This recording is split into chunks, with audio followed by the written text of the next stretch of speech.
CBSE class 12 chemistry हम 2024 के previous year questions कर रहे हैं और ये हमारी क्लास नंबर 2 है। हम चैप्टर 2 कर रहे हैं इलेक्ट्रोकेमिस्ट्री और क्लास 2 में अब हम टॉपिक 3 करेंगे। क्लास 1 में हमने टॉपिक 1 और टॉपिक 2 किया था।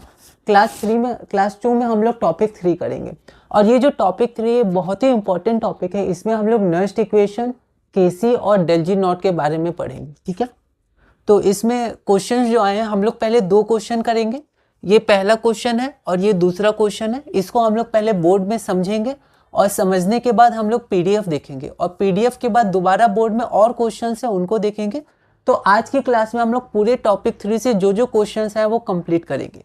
पहला क्वेश्चन है 2 मार्क्स का, calculate the potential of iron electrode in which the concentration of Fe2+ ion is 0.01 molar. तो यहाँ पर हमें कैलकुलेट करना है आयरन इलेक्ट्रोड।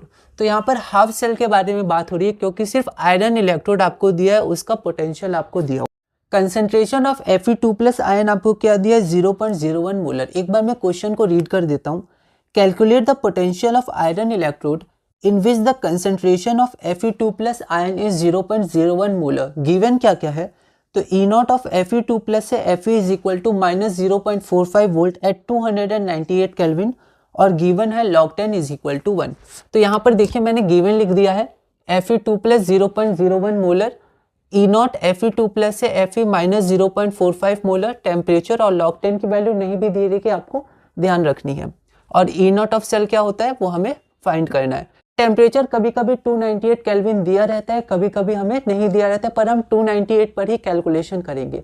अगर आप एनसीईआरटी में देखिएगा तो एनसीईआरटी में जो नर्स्ट इक्वेशन होती है वो क्या होती है आपकी ln में होती है, मतलब log बेस e में होती है और वहाँ पर f r और इन सब की वैल्यू ln को कन्वर्ट जब करते हैं हम लोग log में तो 2.303, ये सब के वैल्यूज़ को कैलकुलेट करने के बाद 0.059 या फिर 0.0591 आता है। ठीक है, तो हम लोग डायरेक्ट 0.059 से कैलकुलेशन करेंगे। अगर आप मार्किंग स्कीम में देखिएगा तो वहाँ पर 0.059 वैल्यू दी है, 0.0591 नहीं दिया है। तो हम लोग 0.0591 भी ले सकते हैं या फिर 59 से भी हम लोग कैलकुलेशन कर सकते हैं। यहाँ पर एक बात और, यहाँ पर जैसे ई नॉट ऑफ सेल है तो यहाँ पर नॉट नहीं होगा, है ना, क्योंकि कैलकुलेट जो क्वेश्चन था उसमें था calculate the EMF of the cell. तो ईएमएफ ऑफ द सेल जब है तो ई सेल होगा जब कैलकुलेशन करेंगे। ई नॉट आपकी वैल्यू यहाँ पर दी हुई है। ठीक है, तो यहाँ पर रिप्रेजेंटेशन में आपको बहुत ध्यान रखना है। तो यहाँ ई नॉट नहीं होगा, यहाँ पर ई ऑफ सेल होगा। ठीक है, तो यहाँ पर सबसे पहले हम लोग रिएक्शन लिखते हैं। तो हम लोग रिएक्शन लिख सकते हैं Fe2+ aqueous plus 2 electron gives Fe solid.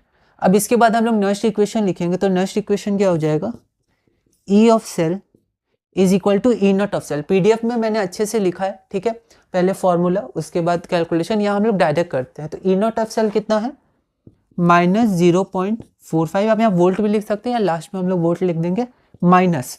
अब 298 केल्विन पे अगर नहीं भी होगा तो भी आप इसी पे कैलकुलेशन करिएगा। तो यहाँ पर आ जाएगा 0.0591 से भी आप कैलकुलेशन कर सकते हैं, डिवाइडेड बाई n। तो यहाँ पर 2 इलेक्ट्रॉन्स, n की वैल्यू 2 है तो n का आपका 2 हो जाएगा। तो यहाँ मैं डायरेक्ट 2 लिख दे रहा हूँ। तो 0. यहाँ माइनस है, -0.45 -0.059 बाई 2 लॉग। प्रोडक्ट में क्या है Fe सॉलिड। सॉलिड यहाँ पर प्योर सॉलिड है, यहाँ पर S है फिजिकल स्टेट, तो इसका कंसंट्रेशन हम लोग 1 लेंगे, डिवाइडेड बाय यहाँ देखेंगे तो Fe2+ का कंसंट्रेशन 0.01 है, 0.01। ठीक है, अब ये क्या हो जाएगा, ये हो जाएगा 1/100 तो 10⁻²। तो 2 इधर आ जाएगा, लॉग हट जाएगा, ये कैंसिल आप करके नहीं दिखाइएगा। फिर आपका यहाँ पर क्या आ जाएगा -0.45 -0.059। तो आपका यहाँ पर एक आंसर आ जाएगा और आप यूनिट रखिएगा वरना फिर मार्क्स डिडक्ट हो जाएंगे। तो इस तरह से आप इस क्वेश्चन को डायरेक्ट सॉल्व कर सकते हैं। बेसिक क्वेश्चन है नर्स्ट इक्वेशन का। ठीक है, अब हम लोग इस क्वेश्चन को एक बार देखें। तो हमारे पास ये अगला क्वेश्चन है। इस क्वेश्चन में हम लोग देखते हैं, ये क्वेश्चन बहुत सारे क्वेश्चंस PYQs में आए हुए हैं। ठीक है, वैसा ही ये सिमिलर क्वेश्चन है। यहाँ पर हमारे पास रिप्रेजेंटेशन दिया है गैल्वेनिक सेल का। टॉपिक 1 में ऐसा क्वेश्चन तो आया नहीं, पर टॉपिक 1 में हमें रिप्रेजेंटेशन सिखाया गया। एनसीईआरटी में आप देख सकते हैं ऐसे क्वेश्चंस भी आए हैं कि हमें एक रिएक्शन दिया रहेगा या लैंग्वेज दिया रहेगा, उससे हमें गैल्वेनिक सेल को रिप्रेजेंट करना है। ठीक है, तो यहाँ पर रिप्रेजेंटेशन दिया हुआ है मैं क्वेश्चन पढ़ता हूँ, calculate the EMF of the following cell. तो फाइंड हमें ई ऑफ सेल करना है, ई नॉट नहीं, तो उस पर हम ध्यान रखेंगे E of cell. Calculate EMF of the following cell. तो यहाँ पर हमारे पास ये सेल का रिप्रेजेंटेशन दिया हुआ है, E not of Zn2 plus Zn ये दिया हुआ है, E not of Sn2 plus Sn ये दिया है, स्टैंडर्ड है तो आपका रिडक्शन पोटेंशियल होता है, स्टैंडर्ड रिडक्शन पोटेंशियल, लॉग 10 की वैल्यू हमें 1 दिया। अगर आप देखिएगा तो यहाँ पर टेम्परेचर नहीं दिया हुआ है 298 केल्विन, पर अगर नहीं दिया है फिर भी हम लोग 0.059/1/n का यूज करेंगे, ठीक है। ओके, तो हम लोग एक बार इस क्वेश्चन को देख लेते हैं। तो यहाँ पर देखिए, यहाँ पर हमें कंसंट्रेशन, क्योंकि हमारा जो यहाँ पर लॉग आएगा, लॉग में फिर कंसंट्रेशन टर्म्स आएंगे, तो यहाँ पर देखिए कंसंट्रेशन दिया हुआ है, तो आप इसको अलग से भी लिख सकते हैं, गिवन में ही मैंने लिखा है, हम लोग जब पीडीएफ देखेंगे तो उसमें देख लेंगे, ठीक है। अब हम लोग क्या करते हैं, एक बार हम लोग इस क्वेश्चन को यहाँ बेसिक तरीके से सॉल्व करते हैं, फिर पीडीएफ में स्टेप वाइज देखेंगे। तो यहाँ पर सबसे पहले हम लोग क्या करते हैं, सबसे पहले अपने यहाँ पर रिएक्शन लिख लेते हैं। तो देखिए लेफ्ट में है और ये राइट में है, एनोड ये कैथोड, ये ऑक्सीडेशन हो जाएगा, ठीक है। इसका जब हम लोग रिएक्शन लिखेंगे तो Zn का ऑक्सीडेशन मतलब Zn से Zn2 प्लस, तो रिएक्टेंट साइड में Zn सॉलिड। अब ये इसका रिडक्शन, तो रिएक्शन साइड में Sn2 plus, aqueous gives Zn2 plus aqueous plus Sn आपका सॉलिड। ओके, ये रिएक्शन हो गया। इसके बाद हम लोग डायरेक्ट लिख देंगे Nernst equation for the above reaction, वो सब हम लोग पीडीएफ में देखेंगे। तो यहाँ क्या हो जाएगा, ई ऑफ सेल कैलकुलेट करना है, तो E of cell is equal to E not of cell. अब देखिए ई नॉट होता क्या है, तो ई नॉट होता है E naught R minus E naught L, या E naught cathode minus anode. Cathode क्या हो जाएगा, ये हो जाएगा कैथोड। कैथोड कितना है हमारा, माइनस 0.14, इसको ब्रैकेट में ले लेते हैं, माइनस, है ना, आराम से हम लोग देखेंगे ताकि हम लोग का फेयर भी रहे, ठीक है, अच्छे से स्पेस देके लिखे भी। ई नॉट ऑफ माइनस, फिर हमारा हो जाएगा Zn2 प्लस से Zn, ये हमारा हो गया ई नॉट ऑफ कैथोड, तो ये कैथोड हो गया, और एनोड एल, तो ये हमारा ये हो गया। ओके, उसके बाद क्या आ जाएगा, माइनस 0.059। कैलकुलेशन में मैंने 1 भी लिया, पर आप 59 से ही करेगा क्योंकि मार्किंग स्कीम में 59 ही है, और अप्रोक्सीमेशन आप ले सकते हैं, पर आप अप्रोक्स लिख दीजिएगा, ठीक है, क्योंकि वहाँ पर अप्रोक्स लिखा गया मार्किंग स्कीम में। ओके, तो ये सब की कैलकुलेशन है, तो आपको अच्छे से कैलकुलेशन की प्रैक्टिस करनी है बाय एन। एन अगर आप देखिएगा तो एन की वैल्यू यहाँ 2 है, 2 इलेक्ट्रॉन्स, फिर 2 इलेक्ट्रॉन से ये रिड्यूस हुआ, तो यहाँ पर एन इज इक्वल टू आप 2 रख दीजिएगा, तो यहाँ पर आपका 2 हो जाएगा लॉग। तो लॉग में देखिए प्रोडक्ट में क्या है, Zn एक्वस, तो Zn एक्वस कितना है 0.1 डिवाइडेड बाय Sn2, तो 0.001। ओके, अगर हम लोग इसको सॉल्व करेंगे तो यहाँ पर आप देखिए ये 10 टू द पावर 3 और यहाँ पर भी 10 टू द पावर 3 से हम लोग मल्टीप्लाई, मान लेते ये है 10 टू पावर 3 से मल्टीप्लाई कर देंगे, ये तो हमारा कितना हो जाएगा, 1 हो जाएगा, ये हमारा 1 हो जाएगा, और ये हमारा 10 टू द पावर 2 हो जाएगा। तो इसमें क्या होता है, जल्दबाजी में मिस्टेक हो सकती है, इसलिए हम लोग को बहुत ही ध्यान रखना है। 10 टू पावर 2, तो log 10 1, 2 पहले इधर आ जाएगा, फिर ये हमारा हट जाएगा, फिर इसको अगर हम लोग देखेंगे तो ये हो जाएगा माइनस 0.14 प्लस 0.76, तो अगर हम लोग करेंगे तो ये हो जाएगा 2, ये हो जाएगा 6, तो 0.62 और यहाँ पर 2, तो माइनस 0.059, और यहाँ पर आपका क्या हो जाएगा, वोल्ट में एक पॉजिटिव वैल्यू में आंसर आ जाएगा, जो हमारा रिक्वायर्ड आंसर हो। तो हमने इस वीडियो में, मतलब इसमें हमने 2 क्वेश्चंस देखे। अब हम लोग पीडीएफ में चलते हैं। पीडीएफ में हम लोग लैंग्वेज देखते हैं, एक बार दोनों का गिवन, टू फाइंड और लैंग्वेज किस तरह आंसर देख लेते हैं, तो क्वेश्चन और आंसर के लैंग्वेज देखते हैं, फिर दोबारा हम लोग बोर्ड में आके टॉपिक 3 के और क्वेश्चंस करेंगे 2024 के। तो अब हम लोग टॉपिक 3 शुरू करते हैं। ये हमारी क्लास नंबर 2 है। इसमें हम लोग 3 टॉपिक पढ़ेंगे, नर्स्ट इक्वेशन, इक्विलिब्रियम कांस्टेंट और डेल जी, 2024 में जो आए हैं।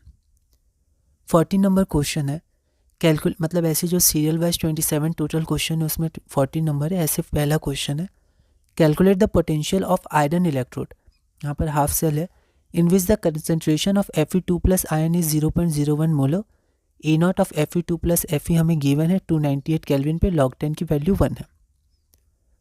तो यहाँ पर ये रिएक्शन हमारा हो जाएगा हाफ सेल का, इसको इक्वेशन 1 मान लेते हैं। फिर हमने गिवन लिखा है, पहले गिवन लिख सकते हैं, आप मॉडिफाई कर सकते हैं जैसा आपको सही लगे। Fe2 प्लस का कंसंट्रेशन, टेम्परेचर और ई नॉट ऑफ Fe2 प्लस है Fe माइनस 0.45 वोल्ट। तो यहाँ पर इक्वेशन 1 के लिए हम लोग नर्स्ट इक्वेशन लगा सकते हैं और T298 केल्विन पे 0.059 वैल्यू हो जाएगी। ठीक है, मार्किंग स्कीम में यही लिया हुआ है। तो यहाँ पर ई ऑफ सेल मतलब ई ऑफ Fe2 प्लस से Fe हाफ सेल है हमारे पास, वो हो जाएगा ई नॉट ऑफ सेल मतलब E not of Fe2 plus से Fe minus 0.45 volt minus 0.059 n की वैल्यू हमारे पास 2 हो जाएगी। आप यहाँ भी लिख सकते हैं n इक्वल टू 2, है ना, या फिर आप अलग से भी दिखा सकते हैं n इज इक्वल टू 2। तो पहले हमने फॉर्मूला लिख दिया लॉग Fe सॉलिड। अब प्रोडक्ट, यहाँ पर कोई आपका एक्वस टर्म नहीं है, एक्वस टर्म होता तो वो लिखते, पर यहाँ पर सिर्फ आपका सॉलिड टर्म है तो प्योर सॉलिड का 1 ले लेते हैं कंसंट्रेशन, तो यहाँ 1 हो जाएगा। और हमारा रिएक्टेंट में यहाँ पर क्या है, एक्वस है जिसका कंसंट्रेशन 0.01 मोलर दिया है, तो 1/0.01। इसके बाद हमारा हो जाएगा minus 0.45 volt minus 0.059 divided by 2 log 10। अब 10 का पावर 2 1/100, 100 ऊपर जाएगा, 10 की पावर 2, 2 नीचे उतरेगी, 10 लॉग 10 हमारा 1 होता है। ठीक है, तो यहाँ पर 2 कैंसिल होगा, आप कैंसिल करके मत दिखाइएगा। ठीक है, यहाँ पर मैंने डायरेक्ट लिख दिया है और ये आपका आंसर हो जाएगा minus 0.509 volt. Therefore the required potential is minus 0.509 volt, हमारा रिक्वायर्ड आंसर है। यहाँ पर अब हम लोग आगे चलते हैं। अगला क्वेश्चन है calculate the EMF of the following cell. यहाँ पर हमारे पास गैल्वेनिक सेल रिप्रेजेंटेशन दिया हुआ है और यहाँ पर हमारे पास ये गिवन दिया हुआ है। ठीक है, तो हमें निकालना है EMF of the cell. 3 marks का है तो स्टेप वाइज हम लोग लिखेंगे। तो यहाँ पर सबसे पहले हम लोग गिवन लिख देंगे। अब गिवन में ही यहाँ पर Zn2 प्लस का कंसनट्रेशन है तो मैंने अलग से कंसनट्रेशन भी लिख दिया है। ठीक है, वैसे Sn2 प्लस का कंसनट्रेशन भी अलग से मैंने लिख दिया है गिवन में, और ये बाकी आपका गिवन है। फाइंड क्या करना है, EMF ऑफ द सेल, इसको मैंने ई सेल से रिप्रेजेंट किया है। गिवन से Zn सॉलिड Zn2 प्लस, ठीक है, जो यहाँ पर गिवन था उसको मैंने दोबारा गिवन लिख दिया। अब इसके बाद मैंने सेल रिएक्शन लिख दिया। आप एक काम कर सकते हैं कि आप गिवन दोबारा नहीं लिख के आप लिख सकते हैं the cell reaction of the given cell equation. ठीक है, या फिर the cell reaction of the given representation. Okay, ऐसे आप लिख सकते हैं और ये डायरेक्ट भी आप लिख सकते हैं। मैंने दोनों लिख दिया। तो पहले गिवन से रिप्रेजेंटेशन लिख दिया, फिर सेल रिएक्शन मैंने यहाँ पर लिख दिया। यहाँ पर n इक्वल टू 2 हो जाएगा। The Nernst equation for the above cell, यहाँ पर नर्स्ट एक साइंटिस्ट केमिस्ट का नाम था तो हम लोग उसको कैपिटल N से डिनोट करेंगे इसको। तो the Nernst equation for the above cell, तो ये हमारा नर्स्ट इक्वेशन हो गया। अब मार्किंग स्कीम में 0.059 वैल्यू ली गई है, मैंने 591 लिया है। 1 से थोड़ा कैलकुलेशन लेंदी हो सकता है तो आप इसी को लेके आगे बढ़ जाइएगा। ठीक है, यहाँ पर Zn2 plus by Sn2 plus सारी वैल्यूज़ गिवन है तो आप गिवन ज़रूर लिखिएगा। ई नॉट ऑफ सेल मैंने अलग से नहीं निकाला है, यहीं पर मैंने स्टेप में निकाल दिया है।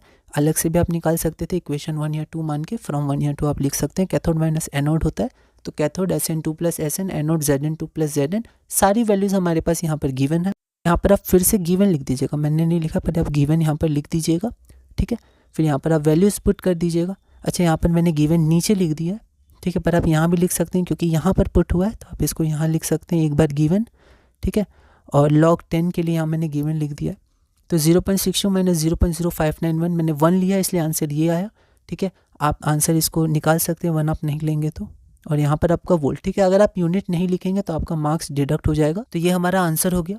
ये हमारा अगला क्वेश्चन है। तो सबसे पहले हम लोग बोर्ड में एक बार इसको देख लेते हैं शॉर्ट में, फिर हम लोग PDF में कंटिन्यू करेंगे। तो हमारे पास यहाँ पर गिवन है। अगला क्वेश्चन है, तो क्वेश्चन क्या है, calculate the EMF of the following cell at 25 degree Celsius.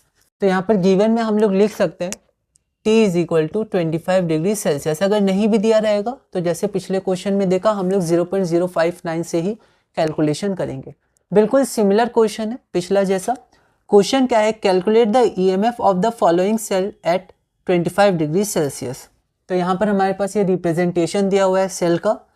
E not Sn2 plus है Sn, E not of H plus H2 log 10 और T 25 डिग्री सेल्सियस, और हमें फाइंड करना है E ऑफ सेल। तो एक बार हम लोग रफ में देख लेते हैं फिर हम लोग PDF में कंटिन्यू करेंगे। तो यहाँ पर रिएक्शन हम लोग लिखेंगे तो Sn से Sn2 प्लस, तो यहाँ देखिए माइनस 0.14 वोल्ट और 0 वोल्ट, तो इसका इलेक्ट्रोड पोटेंशियल ज़्यादा है, स्टैंडर्ड रिडक्शन है, तो ये क्या होगा, रिड्यूस होगा, तो ये आपका ऑक्सीडाइज होगा। ये लेफ्ट में भी लिखा है ऑक्सीडेशन एनोड। तो यहाँ पर देखिए ये आपका हो जाएगा Sn सॉलिड से Sn2 प्लस, तो वो प्रोडक्ट में Sn2 प्लस आएगा, यहाँ पर आपका H प्लस आ जाएगा। एक्वस है ना, जनरली फिजिकल स्टेट हम लोग मेंशन कर देते हैं लिखते समय, यहाँ पर आपका SN2 plus aqueous, SN2 plus aqueous plus हमारा क्या हो जाएगा H2 गैस, H2 हमारे पास क्या आ गया, गैस आ गया। ठीक है, अब इसको थोड़ा हम लोग यहाँ पर बैलेंस कर देते हैं, तो यहाँ 2 है तो यहाँ पर 2 हो जाएगा, तो N की वैल्यू कितनी हो जाएगी, यहाँ पर 2 हो जाएगी ना, 2 इलेक्ट्रॉन्स। ठीक है, यहाँ पर 2 इलेक्ट्रॉन्स H2। अब यहाँ पर हम लोग डायरेक्ट नर्स्ट इक्वेशन लगा देते हैं, तो E ऑफ सेल, तो E ऑफ सेल हमारा क्या हो जाएगा, E नॉट ऑफ सेल। अब E नॉट डायरेक्ट नहीं दिया, तो E नॉट क्या होता है, E not R minus E not L। तो E नॉट R कितना हो गया 0.00 वोल्ट और L कितना हो गया आपका -0.14, कैथोड माइनस एनोड। तो यहाँ पर देखिएगा तो डायरेक्ट लिख दे रहा हूँ 0.14 वोल्ट आ जाएगा, वोल्ट भी लिख सकते हैं चाहे तो माइनस, या फिर लास्ट में तो आपको यूनिट लिखना ही है 0.0599 तक ही लेंगे, डिवाइडेड बाय n की वैल्यू 2 लॉग। तो SN2 प्लस, जैसे हमने देखा कि यहाँ पर हम लोग गिवन में भी SN और H प्लस को अलग लिख सकते हैं। ठीक है, तो SN2 प्लस, तो SN2 प्लस क्या होगा 0.001। देखिए कई बार क्या होता है ना कि जल्दबाजी में 2 0 की जगह हम लोग 1 0 पढ़ लेते हैं, 1 0 की जगह 2 0 पढ़ लेते हैं, 3 0 पढ़ लेते हैं और आगे बढ़ जाते हैं। ठीक है, कॉन्सेप्ट तो सब सही है, पर यहाँ 2 की जगह आप 1 पढ़ लिए या 3 पढ़ दिए, ठीक है, तो फिर पूरा आपका आंसर गलत हो जाएगा, तो आपके मार्क्स डिडक्ट हो जाएंगे। स्टेप मार्किंग है तो आप बिल्कुल स्टेप जरूर लिखिएगा, गिवन टू फाइंड। अगर आपको पूरा आंसर ना आता हो तो फॉर्मूला तो आप छोड़ के नहीं आएगा, स्टेप जरूर लिखिएगा हर क्वेश्चन में। तो यहाँ पर आपको ध्यान देना है, ठीक है, यहाँ पर 2 0 है, यहाँ पर 1 ही 0 है, तो 0.01। बस इसके बाद आपका कैलकुलेशन है, इसको आप कैलकुलेट कर लीजिएगा, इसको कैलकुलेट कर लेंगे, ये है, फिर हम लोग यहाँ पर इसको सिंप्लीफाई करेंगे, यहाँ पर हमारा आंसर आ जाएगा। वोल्ट जरूर लिखिएगा वरना हाफ मार्क्स डिडक्शन है इसमें। अगर आपका गलत यूनिट है, आप यूनिट नहीं लिखे, अच्छे से लिखेंगे, स्पेस देके। तो बिल्कुल सिमिलर क्वेश्चंस था, PYQs में क्वेश्चंस आए हैं। अब हम लोग चलते हैं अपने अगले क्वेश्चन की तरफ। तो यहाँ पर हम लोग अगला क्वेश्चन देखते हैं। अगला क्वेश्चन में एक बार रीड करता हूँ, calculate the EMF of the cell. तो यहाँ पर आपके पास ये रिएक्शन दिया हुआ है और E नॉट ऑफ सेल की डायरेक्ट वैल्यू आपको 1.05 वोल्ट दी हुई है और log 10 की वैल्यू 1 दी है। कैलकुलेट EMF, तो E सेल, ध्यान रखना है रिप्रेजेंटेशन में E ऑफ सेल। तो हम लोग एक बार इसको सॉल्व करते हैं, सिमिलर क्वेश्चन है, यहाँ पर रिप्रेजेंटेशन नहीं डायरेक्ट रिएक्शन दिया हो, तो आप एक बार रिएक्शन लिख सकते हैं बिना कंसंट्रेशन के, PDF में देखेंगे। अब हम लोग यहाँ पर डायरेक्ट इसको सॉल्व करते हैं। तो Nernst equation, applying Nernst equation, ये सब हम लोग लिख देंगे। तो E of cell is equal to E not cell, direct दिया हुआ है 1.05 आप लिख सकते हैं, वोल्ट भी लिख सकते हैं, ठीक है, या फिर आप नहीं भी लिख सकते हैं, लास्ट में पर आपको यूनिट देना है। फिर हम लोग यहाँ पर कुछ मेंशन नहीं है तो हम लोग यहाँ पर 298 केल्विन लेंगे और यहाँ पर यूज़ करेंगे 0.059। अच्छे से हम लोग रिप्रेजेंटेशन करेंगे ताकि हमारा ओवर राइटिंग ना हो, ठीक है। एक बार रिप्रेजेंट करेंगे, जितना हो सके कंसंट्रेशन रखेंगे, ठीक है। अगर हम लोग का कंसंट्रेशन कहीं और गया यहाँ से तो हाथ अपने आप कुछ लिख सकते हैं, फिर हम लोग ध्यान देंगे तो फिर दिक्कत हो सकती है, हमें ओवर राइटिंग या कट करना होगा। जितना कम हो उतना अच्छा है, जितना नीट क्लीन कॉपी हो उतनी अच्छी है। तो 1.05 वोल्ट यहाँ पर माइनस 0.059 एन की वैल्यू कितनी है, तो एन की वैल्यू हमारे पास 2 है, ठीक है। आप यहाँ लिख सकते हैं एन इज इक्वल टू 2, है ना, यहाँ पे लिख सकते हैं, या फिर जब आप दोबारा लिखे वहाँ पर आप एन इक्वल टू 2 लिख सकते हैं, लॉग। अब यहाँ देखिए, यहाँ पर हमारा कंसंट्रेशन आयन का लेंगे, क्योंकि यहाँ पर हमारे पास एक आयन यहाँ है, एक यहाँ है, तो Ni2+ को मैं डायरेक्ट 0.1 लिख दे रहा हूँ। यहाँ पर Ag+ है, इसका स्टोइचियोमेट्रिक कोफिशिएंट 2 है, तो यहाँ पर Ag+ 0.01, तो ये आपका हो गया 0.01 और 2 है तो यहाँ पर आपका होल स्क्वायर हो जाएगा, ठीक है। बस इसके बाद आपका सिंप्लीफिकेशन है, इसको आप सॉल्व कर लीजिएगा, इसको सॉल्व कर लीजिएगा, फिर ये है तो यहाँ पर आप माइनस कर सकते हैं, फिर यहाँ पर आपका डायरेक्ट और यूनिट कंपलसरी वोल्ट। ये हमारा रिक्वायर्ड आंसर हो गया, 3 मार्क्स का है। तो अच्छे से दोबारा आप रिएक्शन लिखेंगे, अप्लाइंग नर्स्ट इक्वेशन, सॉल्व करेंगे ये, और लास्ट में आप लिख भी सकते हैं therefore the required EMF of the cell is इतना, ठीक है। तो लैंग्वेज मॉडिफिकेशन, स्टेप्स मॉडिफिकेशन या मार्किंग स्कीम में भी देखा है लास्ट में, और बाय एनी सुटेबल मेथड, कोई और सुटेबल मेथड है उससे भी आप बना सकते हैं। तो एक बार हम लोग PDF में देखेंगे। तो 2 क्वेश्चन हमने किए, अब हम दोनों क्वेश्चन की लैंग्वेज, आंसर की लैंग्वेज PDF में देखते हैं और फिर हम लोग बोर्ड पे कंटिन्यू करते हैं। तो हमने बोर्ड में देखा, अब हम लोग आगे बढ़ते हैं। क्वेश्चन नंबर हमारा ऐसे 22 है, वो सीरियल वाइज में। अगला क्वेश्चन है, calculate the EMF of the cell at 25 degree Celsius. अगर आपके पास टेम्परेचर नहीं दिया रहेगा फिर भी आप 25 डिग्री सेल्सियस ही लीजिएगा। यहाँ पर रिप्रेजेंटेशन दिया हुआ है और यहाँ पर हमारे पास गिवन दिया हुआ है, ठीक है। आगे बढ़ते हैं। तो सबसे पहले हमने गिवन लिख दिया, यहाँ पर मैंने कंसंट्रेशन अलग से भी लिख दिया है, ठीक है, SN2+ और H+ का। उसके बाद यहाँ से मैंने गिवन लिख दिया सब। फाइंड क्या करना है, EMF ऑफ द सेल, तो ई सेल। तो सबसे पहले सेल रिएक्शन लिख देंगे, यहाँ पर आप बैलेंस भी कर दीजिएगा, 2H+ H2, N की वैल्यू 2 हो जाएगी। इसके बाद नर्स्ट इक्वेशन लगा देंगे 298 केल्विन पे। यहाँ पर थोड़ी ओवर राइटिंग होगी तो हमें ध्यान लिखना है 2, है ना, यहाँ पर आप 2 लिख सकते हैं डायरेक्ट, ठीक है, या आप चाहें तो यहाँ पर पहले N लिख सकते हैं फिर N की वैल्यू 2, ऐसे भी कर सकते हैं, पर यहाँ पर मैंने डायरेक्ट 2 लिख दिया। H+ का स्टोइशियोमेट्रिक कोफिशिएंट 2 था तो ये पावर में आ जाएगा, इसके इक्वेशन 1 मान लिया। यहाँ पर मैंने E0 ऑफ सेल अलग से निकाला है, वो होता है E0 of C-A, cathode minus anode, R-L, कैसे भी आप कर सकते हैं। तो कैथोड ये हो गया, एनोड आपका ये हो गया। गिवन दिया है तो यहाँ पर आप गिवन लिख दीजिएगा, यहाँ मैं भूल गया पर आप ज़रूर लिख दीजिएगा गिवन, कि गिवन से आपने ये वैल्यू लिख दी है, इसको इक्वेशन 2 मान दिया। फिर फ्रॉम 1 से ये इक्वेशन मैंने यहाँ लिख दिया, ठीक है। उसके बाद फिर यहाँ ओवर राइटिंग हुई, हमें ध्यान रखना है। तो फ्रॉम गिवन और इक्वेशन 2 से E0 ऑफ द सेल और बाकी सब गिवन से। इसको बस आपको सॉल्व करना है। जब आप सॉल्व करेगा तो आपका आंसर आ जाएगा 0.1105 वोल्ट log 10 1, ऐसे करके आप लिख सकते हैं, आपका आंसर हो गया। मार्किंग स्कीम में क्या लिखा है, ब्रैकेट में और by any other suitable method. अगर आपको इस मेथड की जगह कोई और सूटेबल मेथड लगे तो आप उसको भी लिख सकते हैं, ठीक है। तो ये हमारा रिक्वायर्ड आंसर है। अगला क्वेश्चन है हमारा, calculate the EMF of the cell. तो यहाँ पर हमारे पास ये रिएक्शन दिया है, रिप्रेजेंटेशन नहीं दिया, इसमें रिएक्शन दिया है और E0 of the cell direct दिया हुआ है, तो हमें कैलकुलेट नहीं करना है। E0 ऑफ द सेल दिया 3 मार्क्स का है, log 10 की वैल्यू दी है, हमें EMF of the cell E cell निकालना है। तो एक बार हम इसको देख लेते हैं। तो यहाँ पर हमारे पास ये गिवन है, गिवन रिएक्शन। तो यहाँ पर मैंने Ag+ लिख दिया, Ni2+ का कंसंट्रेशन लिख दिया, E0 of the cell direct दिया हुआ है log 10, ठीक है। E of cell, EM of the cell हमें फाइंड करना है। अब यहाँ पर जब मैंने रिएक्शन को दोबारा लिखा तो यहाँ पर मैंने कंसंट्रेशन नहीं लिखा है ना, यहाँ पर मैंने डायरेक्ट रिएक्शन लिख दिया। यहाँ पर N की वैल्यू हम देख सकते हैं 2 होगी और यहाँ पर मैंने बैलेंस भी कर दिया, ठीक है। जैसे मैंने यहाँ भी बैलेंस कर दिया, वैसे यहाँ पर, अच्छा यहाँ पर बैलेंस था ही, ठीक है। अगर यहाँ पर बैलेंस कभी नहीं रहेगा, सिर्फ Ag+ रहेगा, तो आप यहाँ पर बैलेंस ज़रूर कर दीजिएगा, ठीक है।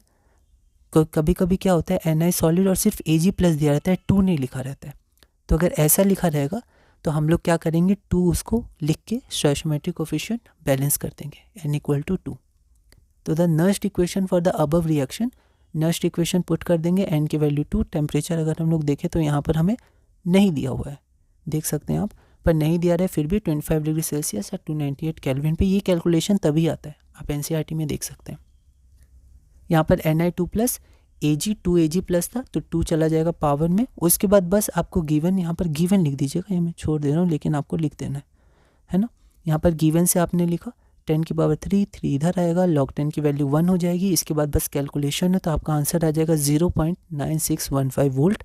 आप एक इसको दोबारा सेंटेंस में भी लिख सकते हैं, therefore the required value of the cell is 0.9615 volt, जो हमारा रिक्वायर्ड आंसर हो गया। तो ये हमने क्वेश्चन नंबर मतलब ऐसे 23 है सीरियल वाइज में, पर हमने यहाँ तक देखा। अब हम लोग क्या करते हैं, अब हम लोग बोर्ड में कुछ और क्वेश्चंस देखते हैं, उसके बाद फिर PDF से हम लोग कंटिन्यू करेंगे। तो हमने PDF में देखा, अब हम लोग और क्वेश्चंस करते हैं। 3 क्वेश्चंस और हैं, उसको पहले बोर्ड में देख लेते हैं, फिर PDF में देख लेंगे और उसके बाद हमारा क्लास 2 टॉपिक 3 पूरा हो जाएगा और क्लास 3 टॉपिक 4 से हम लोग कंटिन्यू करेंगे। क्वेश्चन क्या है, तो क्वेश्चन हमारे पास है, ये पैराग्राफ में 4 मार्क्स का क्वेश्चन था। उसके 2 क्वेश्चन तो टॉपिक 1 के थे जो हमने पिछली क्लास में किए थे। इस क्लास में जो C नंबर क्वेश्चन है हम लोग उसको देख लेते हैं। C में 2 ऑप्शन है, तो इसमें से एक आपका टॉपिक 3 या टॉपिक 7 में भी हम लोग ले सकते थे, तो हम लोग ने टॉपिक 3 में ले लिया क्योंकि ज़्यादा सुटेबल टॉपिक 3 के लिए क्वेश्चन था। तो टॉपिक 3 में क्या है, मतलब टॉपिक 3 का ये क्वेश्चन है, can CuSO4 copper sulphate solution be stored in a pot made of zinc. तो क्या CuSO4 को आप जिंक पॉट में रख सकते हैं। Explain with the help of the value of E0 of cell. तो E0 ऑफ सेल की मदद से हमें इसे बताना है, एक्सप्लेन करना है, हाँ या ना। 2 मार्क्स का क्वेश्चन है, गिवन और क्या क्या है, E0 ऑफ Cu2 + Cu और E0 ऑफ Zn2 + Zn, ठीक है। अब यहाँ पर हम लोग इसको कैसे सोचेंगे, तो यहाँ पर ऐसे क्वेश्चंस आते हैं, ठीक है। तो इसमें एक हमारे पास पॉट है, ठीक है, उसमें हमने CuSO4 को रख दिया, ठीक है। तो हम चाहेंगे वो CuSO4 वहाँ सेफ रहे, ताकि जब भी हमें एक्सपेरिमेंट में या लेबोरेटरी में या कहीं भी हमें उसका काम हो तो हम लोग CuSO4 का यूज़ कर सकें। लेकिन क्या होता है इसमें पहले हम लोग देखते हैं। तो इसमें क्या होता है कि CuSO4 Zn के संग रिएक्शन शुरू कर देता है। तो माना हमने एक पॉट में CuSO4 को रख दिया, ठीक है, अब रिएक्शन शुरू हो जाएगा और समय के संग जो CuSO4 और Zn है ये दोनों रिएक्ट करके ZnSO4 बना देगा, ठीक है। तो फिर क्या वो CuSO4 जो हमने रखा था फ्यूचर यूज के लिए वो CuSO4 रहा ही नहीं, वो ZnSO4 में कन्वर्ट हो गया। तो हमें तो CuSO4 की आवश्यकता थी, उसकी ज़रूरत थी, लेकिन हमारे पास क्या है, ZnSO4 है, तो ये तो गलत हो गया, ठीक है। इसका मतलब क्या हुआ कि CuSO4 को हम लोग Zn में नहीं रख सकते हैं हमें, क्योंकि वो ZnSO4 रिएक्शन शुरू कर देगा, ठीक है। तो CuSO4 cannot be placed in a zinc pot because reaction will take place and the formation of ZnSO4 will occur, ठीक है। तो अब इसको हम लोग शो कैसे करेंगे और ऐसा क्यों हुआ ये भी हम लोग देखते हैं। तो यहाँ पर सबसे पहले अगर हम लोग CuSO4 और Zn को रखेंगे, ठीक है, तो यहाँ पर देखिए जो CuSO4 में एक्चुअली है क्या, CuSO4 में Cu2+ है, Cu2+ और SO4 2-, ठीक है, और हमारे पास Zn है, तो Zn रिएक्ट करेगा Cu2+ से, ठीक है। तो अगर हम लोग यहाँ पर E0 ऑफ सेल निकालेंगे तो E0 ऑफ क्या हो जाएगा, आप देखिए Zn के इलेक्ट्रोड पोटेंशियल क्या है, कम है, और Cu2+ से Cu की ज़्यादा है, ठीक है। तो Zn2+ Zn नहीं बनना चाहता है, इसका ऑपोजिट देखें तो Zn Zn2+ बनना चाहेगा। मतलब यहाँ पर हम लोग देख सकते हैं जिसका स्टैंडर्ड इलेक्ट्रोड पोटेंशियल कम होता है वो रिडक्शन नहीं करना चाहता है, वो ऑक्सीडेशन करना चाहता है। जिसका स्टैंडर्ड रिडक्शन पोटेंशियल ज़्यादा होता है वो रिडक्शन करना चाहता है, ठीक है। तो यहाँ पर ये रिड्यूस होगा, ये ऑक्सीडाइज होगा, तो यहाँ पर नेचुरल रिएक्शन, स्पॉन्टेनियस रिएक्शन होगा, ठीक है। तो E0 ऑफ सेल क्या होता है, E0 of R - L, R मतलब कैथोड, कैथोड मतलब रिडक्शन, तो reduction 0.34 minus E0 of left, left में क्या हो जाएगा आपका एनोड या फिर ऑक्सीडेशन मतलब Zn का, तो माइनस 0.76। इसको अगर आप देखिएगा तो 6 4 10 0 कैरी 1 7 3 10 और 1, तो 1.1 वोल्ट, ठीक है। तो 1.1 वोल्ट पॉजिटिव है, मतलब रिएक्शन शुरू हो जाएगा। तो जैसे हमने CuSO4 को रखा तो CuSO4 क्या हो गया, रिएक्शन शुरू करने लगा। तो अब हम लोग CuSO4 का यूज़ कर नहीं पाएंगे क्योंकि अब उस स्पॉट में CuSO4 नहीं रहा, वो धीरे धीरे ZnSO4 में कन्वर्ट कर रहा है, ठीक है। तो यहाँ पर due to the positive value of E0 of cell the reaction will occur, so we cannot place CuSO4 in Zn pot. Language modification कैसे आपको समझाना है वो आप देख सकते हैं, लैंग्वेज को मॉडिफाई कर सकते हैं। हम लोग PDF में एक लैंग्वेज देखेंगे, ठीक है। अगला क्वेश्चन हमारे पास ये क्वेश्चन है और ये बिल्कुल सिमिलर क्वेश्चन है, हमने पहले भी ऐसा क्वेश्चन किया है 2024 में, अभी हमने देखा था PDF में सेम क्वेश्चन। इसको फिर भी एक बार शॉर्ट में हम लोग देख लेते हैं। हमारे पास ये रिप्रेजेंटेशन दिया हुआ है गैल्वेनिक सेल का, यहाँ पर E0 ऑफ वैल्यू दी है Zn2+ से Zn और CD2+ से CD, कैडमियम हो गया ये, है ना। तो यहाँ पर हमारे पास सारी वैल्यूज है, नस्ट इक्वेशन लगाएंगे तो क्या हो जाएगा, यहाँ पर देख लेते हैं।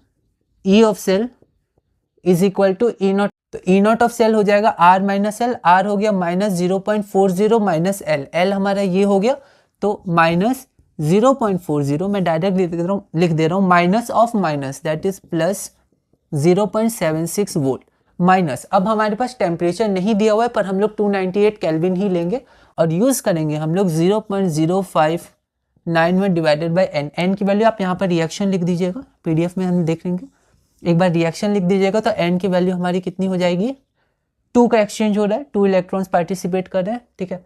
तो 2 मोल्स भी हम लोग बोल सकते हैं, 2 मोल्स ऑफ इलेक्ट्रॉन, तो n की वैल्यू 2 हो गई, तो यहाँ पर हम लोग 2 लिख देंगे, ठीक है। फिर हम लोग लॉग लिख लेंगे, तो ये हो गया लॉग, रिएक्शन में हमारा Zn से Zn2+ प्रोडक्ट, तो प्रोडक्ट का ऊपर लिखेंगे न्यूमरेटर में Zn2+ concentration divided by reactant में CD2+, तो ये आपका हो जाएगा CD2+। Zn2+ की वैल्यू हमें पता है 0.01 मोलर या 0.01 लिख देंगे, CD2+ की 0.1, ध्यान रखिएगा पॉइंट के बाद 2 0 है, यहाँ पर पॉइंट के बाद 0 नहीं है, ठीक है, मिस्टेक हो सकती है अचानक देखेंगे तो बहुत ध्यान से आपको देखना है।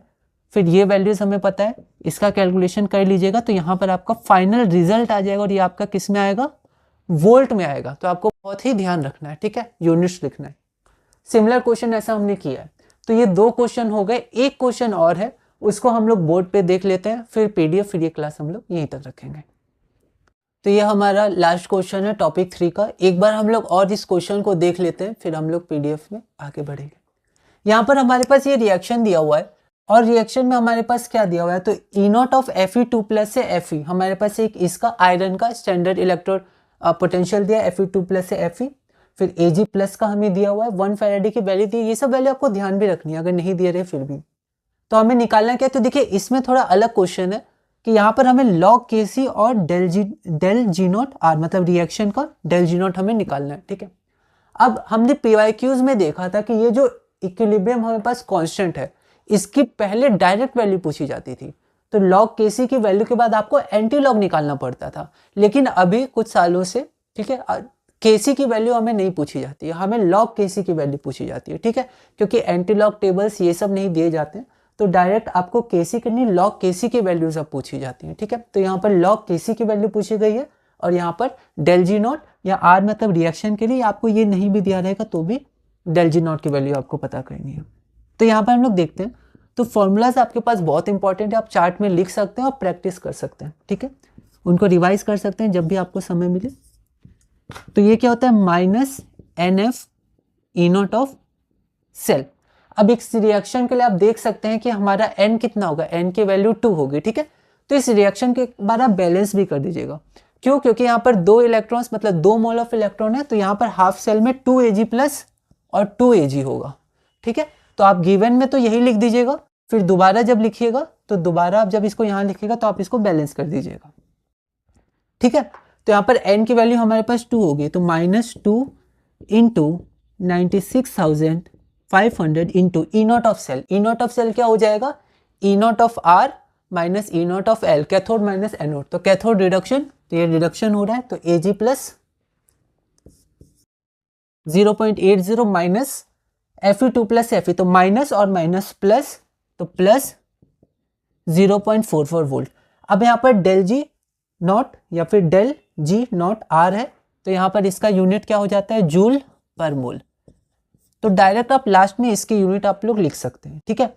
अब इसका जो आंसर आएगा वो आपका क्या आ जाएगा, यहाँ पर आ जाएगा आंसर, बस आप कैलकुलेट कर लीजिएगा, ठीक है। यहाँ पर माइनस में आ जाएगा क्योंकि ये प्लस हो जाएगा, जूल पर मोल, या आप चाहें तो पहले तो आप जूल पर मोल लिख दीजिएगा, जैसे मार्किंग स्कीम में सिर्फ जूल पर मोल तक ही है, पर आप चाहें तो यहाँ पर किलो जूल पर मोल में भी लिख सकते हैं, क्योंकि इसकी जनरल यूनिट ये भी ली जाती है, ठीक है। वैसे SI जूल और आपका पर मोल हो गया, तो ये आपका आंसर हो गया, ठीक है। अब हम लोग इसको और देख सकते हैं, log Kc।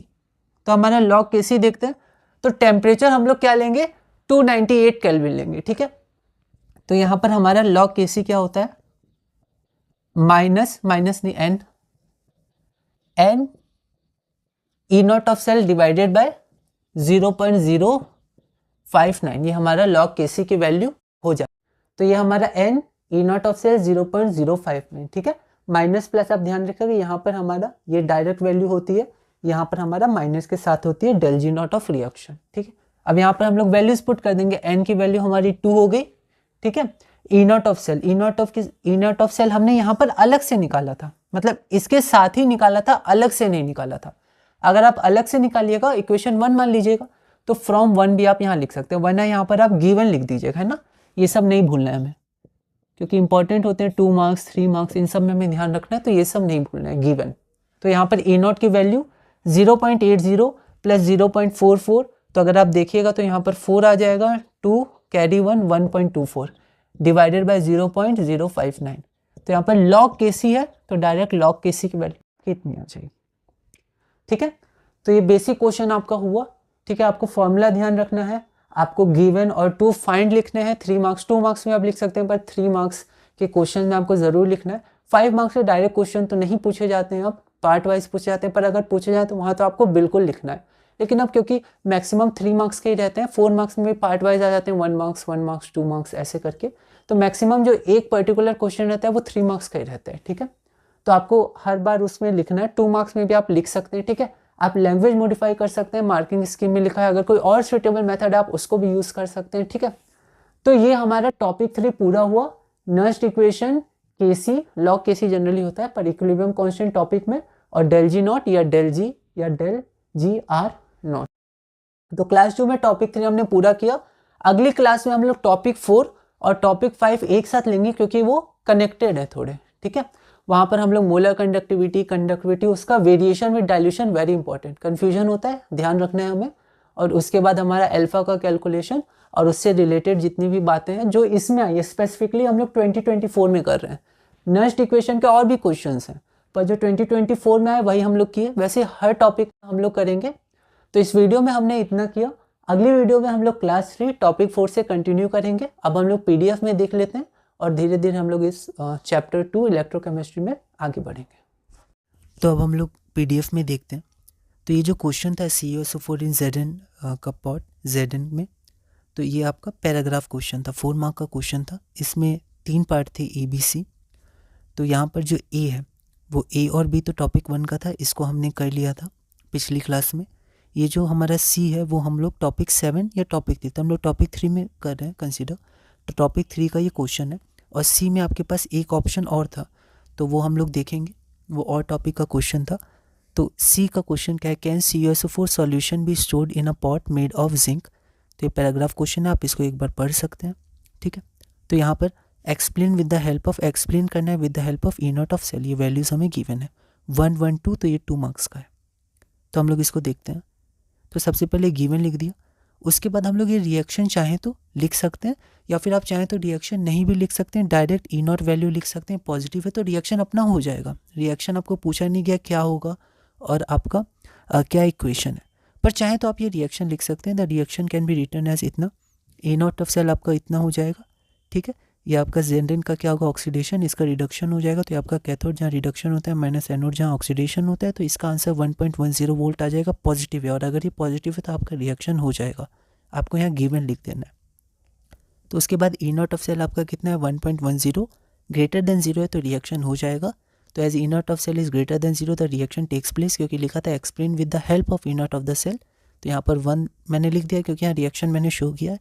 Hence copper sulphate cannot be stored in a zinc pot, क्योंकि हम उसको स्टोर कर रहे हैं जब हमें उसका यूज़ होगा, लेकिन वो ZnS4 में कन्वर्ट हो जाएगा तो रिएक्शन हो जाएगा, तो हम लोग CuSO4 को स्टोर नहीं कर सकते जिंक पॉट में, ठीक है। अगला क्वेश्चन हम लोग देखते हैं, calculate the EMF of the cell at 25 degree Celsius. तो यहाँ पर हमारे पास सेल का रिप्रेजेंटेशन है, ये हमारे पास वैल्यूज़ गिवन है, ठीक है। 3 मार्क्स का थर्ड टॉपिक का हमारा क्वेश्चन है। तो यहाँ पर मैंने गिवन लिख दिया है। अब यहाँ पर फिर से अलग से मैंने ये कंसंट्रेशंस फिर से यहाँ पर लिख दी हैं, ये देखिए यहाँ लिख दिया, आप नीचे भी लिख सकते हैं, ठीक है। और बाकी सब मैंने गिवन लिख दिया। सिमिलर क्वेश्चन है 2024 में जो पहले भी आया, हम चाहें तो इसको देख सकते हैं। अभी हमने पिछले में ही देखा था, ये देखिए यहाँ पर ये क्वेश्चन, ठीक है, ये वाला आया था, फिर ये क्वेश्चन भी आया था 2024 की, ये क्वेश्चन है बिल्कुल सिमिलर क्वेश्चन है ये वाला भी। तो हम लोग अब इसको देख लेते हैं एक बार। तो ये रहा हमारा क्वेश्चन, ओके। तो यहाँ पर सबसे पहले गिवन लिख दिया, फाइंड करना है EMF of the cell.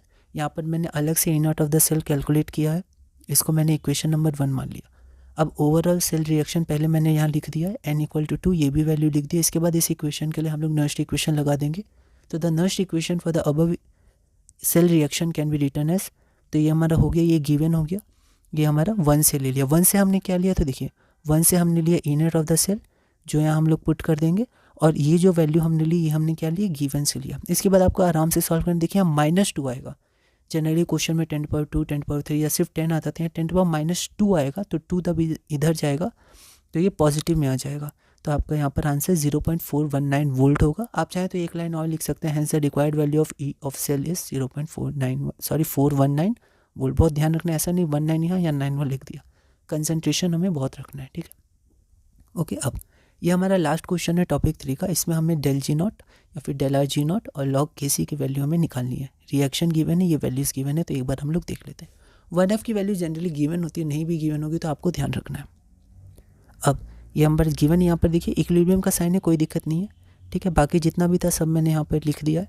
Find क्या करना है, तो ΔG0R या और log Kc। तो यहाँ पर हमें फॉर्मूला का ध्यान रखना है, ठीक है। E0 ऑफ द सेल, ये हमारा E0 ऑफ कैथोड और एनोड। अब देखिए हमारे पास कैथोड क्या है Ag+ और हमारे पास एनोड Fe2+ है। यहाँ पर क्या है Fe2+। तो हम लोग जल्दबाजी में Zn, क्योंकि Zn भी होता है एनोड में, फिर हमारा Fe2+ भी होता है, तो हम लोग को ध्यान रखना है, ठीक है। तो Fe2+ है, तो बी केयरफुल इन राइटिंग और कॉपिंग, हल्का से भी कंसंट्रेशन या दिमाग इधर उधर हुआ तो हाथ अपने आप ऐसे होता है कि सबकॉन्शियसली हाथ अपने आप चल जाता है, कुछ और लिखा जा सकता है।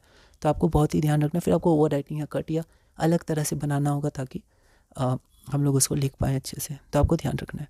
तो 1.24 वोल्ट, इसको इक्वेशन नंबर 1 मान लिया। अब डेल जी आर नॉट का आपका इक्वेशन क्या होता है?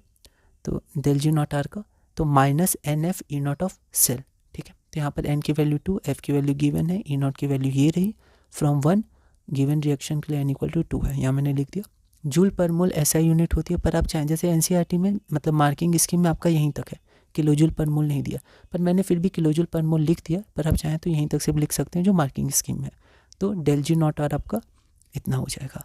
अब लॉग के सी की डायरेक्ट वैल्यू कितनी होती है? N E not of cell divided by 0.059। ये सब calculation T equal to 298 kelvin पर दिया नहीं है। जैसे अगर हम लोग यहाँ पर क्वेश्चन में देखें तो यहाँ पर हमारे पास मेंशन नहीं है टी पर, हम लोग टी उतना ही लेंगे।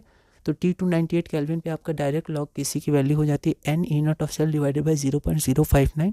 जब इसको हम लोग कैलकुलेट करेंगे एन की वैल्यू 2, ई नॉट की वैल्यू 1.24 और 0.059, तो ये 42.0 आ जाएगा अप्रॉक्सीमेटली। तो आप क्या कर सकते हैं, रफ में कैलकुलेट कर सकते हैं। तो ये अप्रॉक्सीमेटली आपका आएगा 42, पर आपका मार्किंग स्कीम में डायरेक्ट 42.0 था, ठीक है। इसका आंसर 42.0 कुछ आता है, पर उसका आप जब राउंड ऑफ करिएगा तो 42.0 आ जाएगा। तो आप डायरेक्ट 42.0 इसकी वैल्यू लिख सकते हैं। और फिर आप इसको दोबारा भी लिख सकते हैं कि लॉग के सी इज इक्वल टू 42.0, जो हमारा रिक्वायर्ड आंसर है। तो इसी क्वेश्चन के साथ हमने अपना टॉपिक 3 पूरा किया। अगली वीडियो में हम लोग अपना टॉपिक 4 करेंगे और अगली क्लास हमारी क्लास नंबर 3 होगी। क्लास नंबर 3 में हम लोग टॉपिक 4 और टॉपिक 5 एक साथ देखेंगे, क्योंकि वो लोग रिलेटेड टॉपिक्स हैं। एनसीईआरटी के आप नोट्स पढ़िएगा, थ्योरी ज़रूर पढ़िएगा, डायरेक्ट क्वेश्चंस आते हैं उसमें, ठीक है, स्टेटमेंट स्टेट, ठीक है। तो इसी तरह हम लोग अगली क्लास 3 में टॉपिक 4 और टॉपिक 5 पढ़ेंगे और धीरे धीरे चैप्टर 2 इलेक्ट्रोकेमिस्ट्री 2024 के प्रीवियस ईयर क्वेश्चंस में आगे बढ़ेंगे।